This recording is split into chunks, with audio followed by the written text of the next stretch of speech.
താബീകളും തബൈ താബീകളും ഇബ്നു ജരീറും ഇബ്നു കസീറും ഒക്കെ അടക്കമുള്ള മുഫസ്സിറുകളും പണ്ഡിതന്മാരും പറഞ്ഞതിൽ അർത്ഥമൊക്കെ ഉണ്ട്.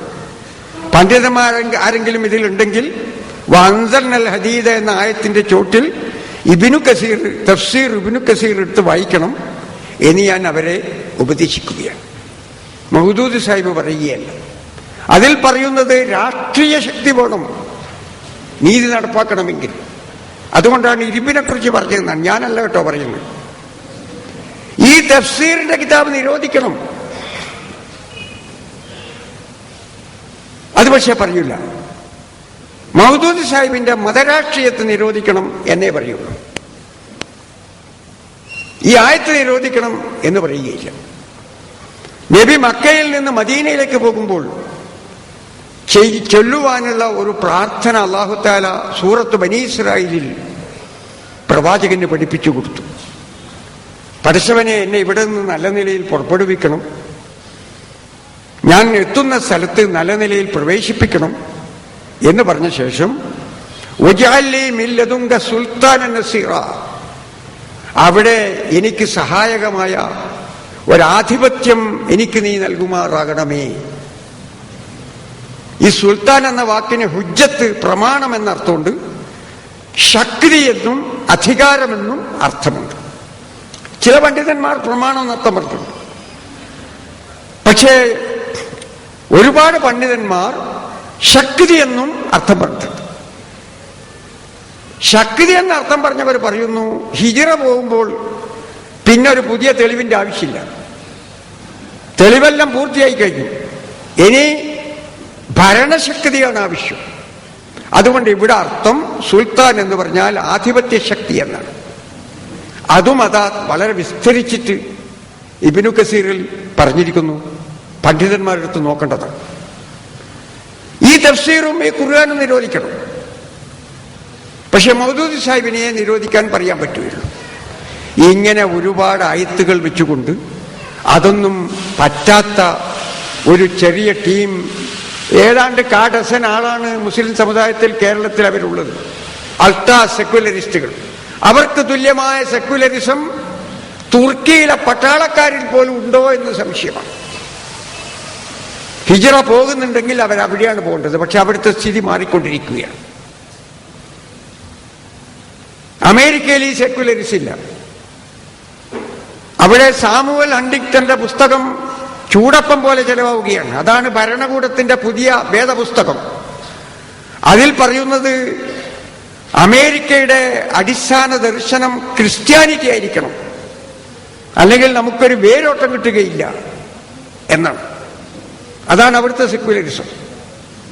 ബ്രിട്ടനിലെ സെക്യുലറിസം ക്രിസ്തീയ രാജാവായിരിക്കണം എന്നുള്ളതാണ്.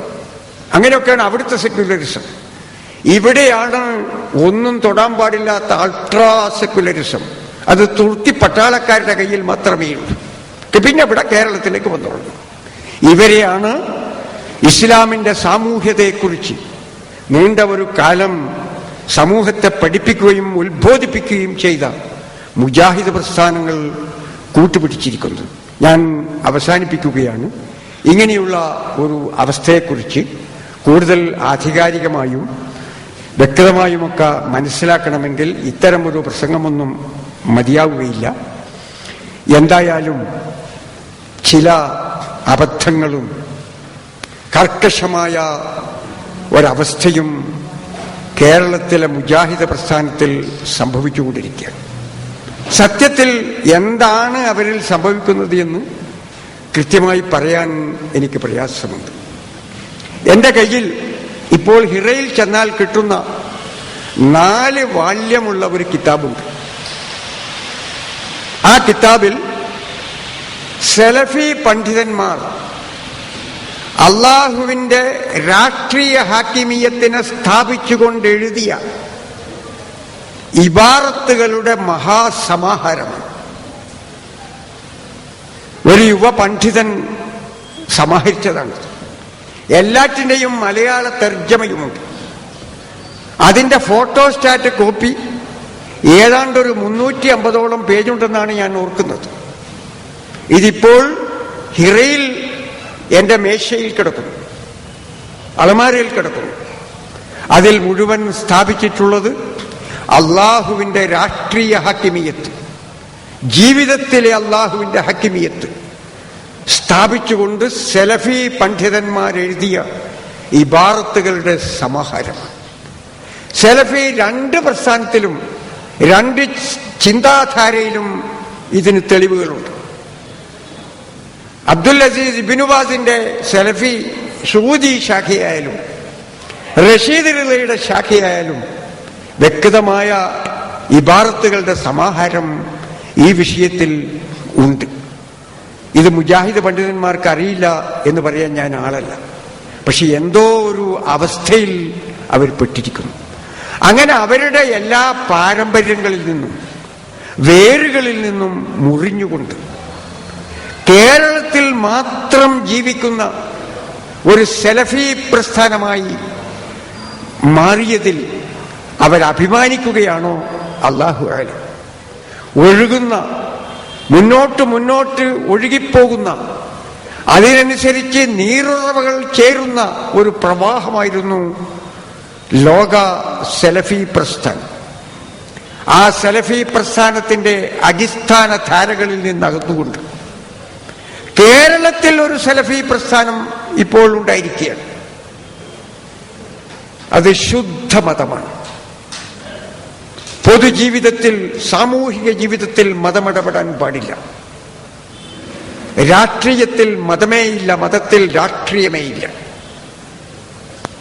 ഇങ്ങനെയാണ് അവരുടെ ഒരു ശൈലി. ഇതിന് ഞങ്ങൾക്കാരുടെയും പാരമ്പര്യ ആവശ്യമില്ല. ഞങ്ങൾ ഖുർആനും സുന്നത്തും അനുസരിച്ചാണ്. ഇങ്ങനെ പറയുന്ന ഒഴുക്കറ്റുപോയ ഒരു കുണ്ടിലെ കുളത്തിലെ ജീവികളുടെ ഒരു രീതിയിലാണ് അവരിപ്പോൾ നിലകൊള്ളുന്നത്. ഈ ഹാക്കിമിയത്തെ പ്രശ്നം തൗഹീദിന്റെ ഭാഗമാണെന്ന് വിശ്വസിക്കുന്ന പ്രസ്ഥാനമാണ് ജമാഅത്തെ ഇസ്ലാമി. മൗദൂദി സാഹിബിന്റെ ആ കാലഘട്ടത്തോട് ചേരാത്ത, ഇന്നത്തെ കാലഘട്ടത്തോട് ചേരാത്ത കാര്യങ്ങളൊക്കെ ഞങ്ങൾ ഉപേക്ഷിക്കുന്നു. ഞങ്ങളുടെ കാലത്തിനനുസരിച്ച നയവും പരിപാടിയും ഞങ്ങൾ സ്വീകരിക്കുന്നു. ഇത് മാറ്റമാണ്. ഈ മാറ്റത്തെ ഞങ്ങൾ അംഗീകരിക്കുന്നു, സ്വാഗതം ചെയ്യുന്നു, വേണ്ടതാണെന്ന് പ്രഖ്യാപിക്കുന്നു.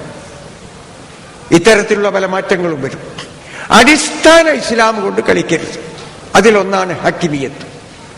ഇവിടെ ഹാക്കിമിയത്ത് ഇപ്പം നടപ്പാക്കാൻ കഴിയില്ല. അത് നിങ്ങളും ഞമ്മക്കൊക്കെ അറിയാം. ഇതൊരു സെക്യുലറിസ്റ്റ് വ്യവസ്ഥിതിയാണ്. ഇവിടുത്തെ സ്ഥിതി അനുസരിച്ചാണ് ഇവിടെ ഇസ്ലാമിന് വേണ്ടി പ്രവർത്തിക്കുന്നത്. പക്ഷെ ആദർശം മാറ്റാമോ എന്നത് മാത്രമാണ് നമ്മുടെ പ്രശ്നം. നയപരിപാടികൾ നിങ്ങൾക്ക് ഞങ്ങളെ വിമർശിക്കാം, നമുക്ക് കൂടിയിരുന്ന് ചർച്ച ചെയ്യാം.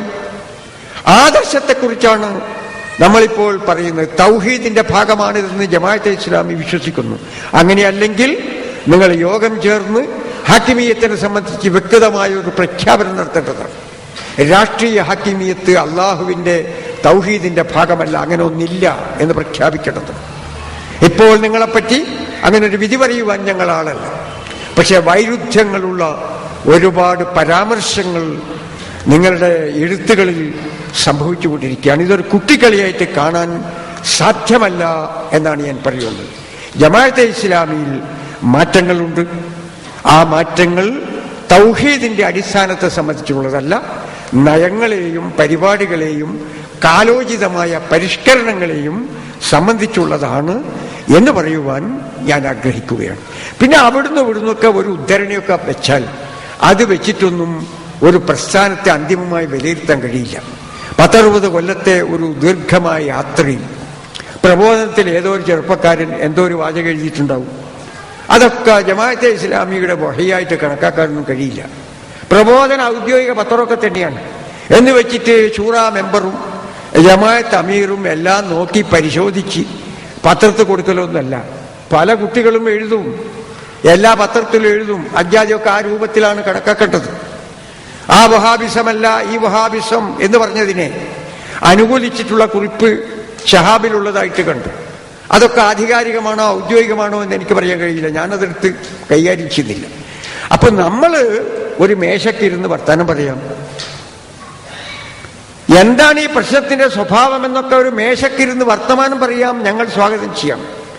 ഞങ്ങൾ വാദപ്രതിവാദത്തിനെതിരാണ്. ഞങ്ങളതിൽ തോറ്റുമ്പോൾ ഞങ്ങൾക്ക് ആ കല അറിയില്ല. അതേസമയത്ത് ഞങ്ങൾ സംവാദത്തിന് അനുകൂലമാണ്. സൗഹാർദ്ദത്തിൽ മേശയ്ക്ക് ചുറ്റുമിരുന്ന് വർത്തമാനം പറയുവാൻ ഞങ്ങൾ സന്തോഷമുള്ളവരാണ്. സൗഹൃദത്തിൽ കൂടി വേണം അതാകുവാൻ. ഇത് നിങ്ങൾ ഒരു സ്ഥിരമായ സംവിധാനമാക്കി തുടരുന്നാൽ അത് ജമാഅത്തെ ഇസ്ലാമിക്ക് ദോഷമായാലും ഗുണമായാലും ദീനുൽ ഇസ്ലാമിനും ഇസ്ലാമിക സമൂഹത്തിനും ഗുണമല്ല എന്ന് പറയുവാൻ ഞാൻ ആഗ്രഹിക്കുകയാണ്. എൻ്റെ വാക്കുകൾ ഞാൻ ഉപസംഹരിക്കുന്നു. വാക്കുകളിൽ ഞാൻ ഉദ്ദേശിക്കാത്ത വല്ലതും വന്നുപോയിട്ടുണ്ടെങ്കിൽ അത് അല്ലാഹു തആല പുറത്തു തരുമാറാകട്ടെ. ഇവിടെ നടന്ന ഈ പരിപാടി ദീനുൽ ഇസ്ലാമിനും മുസ്ലിം സമുദായത്തിനും അള്ളാഹുവിൻ്റെ ദീനിനും ഗുണകരമായി തീരുമാറാകട്ടെ എന്ന് ഞാൻ പ്രാർത്ഥിക്കുന്നു. അല്ലാഹു തആല നമ്മളെയൊക്കെ അനുഗ്രഹിക്കുമാറാകട്ടെ. വആഖിറു ദഅവാനാ അനിൽ ഹംദുലില്ലാഹി.